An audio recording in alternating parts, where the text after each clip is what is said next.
అహంకారం దేవలోకానికే ప్రమాదం. ఇది మహాలక్ష్మి కటాక్షం కలిగిన మాల. స్వీకరిస్తున్నాను మహర్షి. గౌరవం లేకపోతే దైవం దూరమవుతుంది.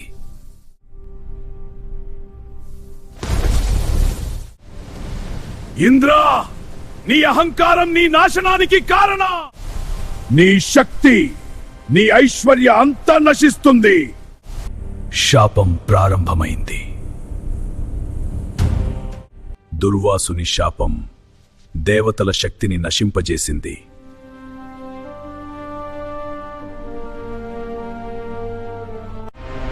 అసురులు ఈ బలహీనతను అవకాశంగా మార్చుకున్నారు. దేవలోకం అసురుల చేతిలో పడింది.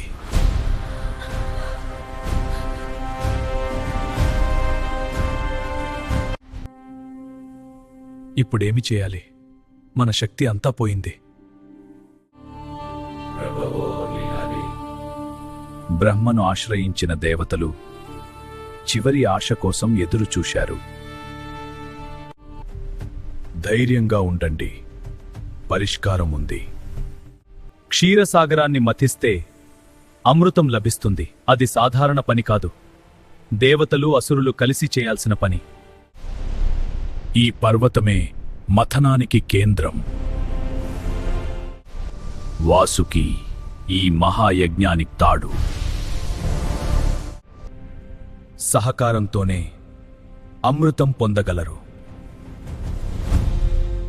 సముద్ర మథనం ప్రారంభమైంది.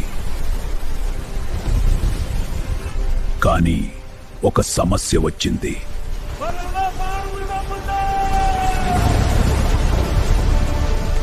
మథనం ఆగిపోయింది. అప్పుడు మహావిష్ణువు కూర్మ అవతారం తీసుకున్నాడు.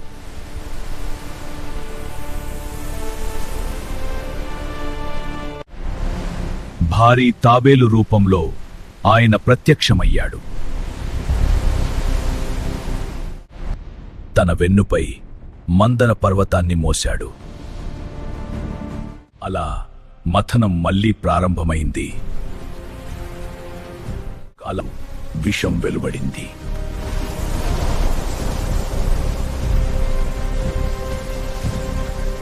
హాలాహలము సృష్టిని నాశనం చేసే విషం.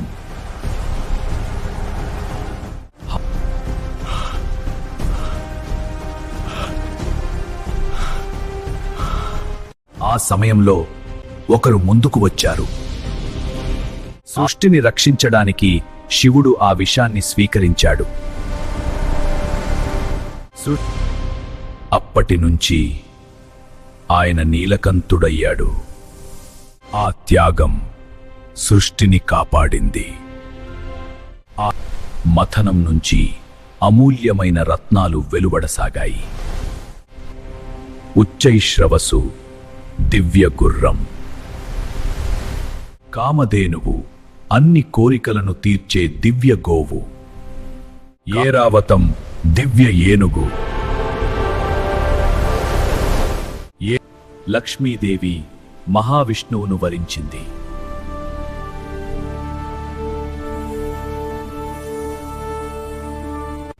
చివరగా అమృతం ప్రత్యక్షమైంది. అసురులు అమృతాన్ని దక్కించుకోవాలని ప్రయత్నించారు.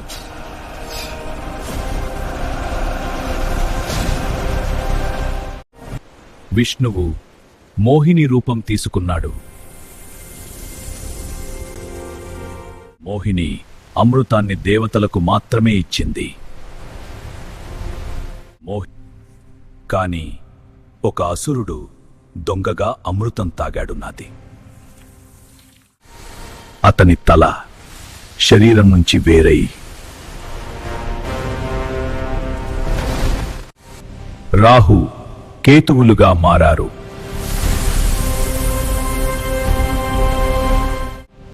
దేవతలు తమ శక్తిని తిరిగి పొందారు. అసురులు ఓడిపోయారు.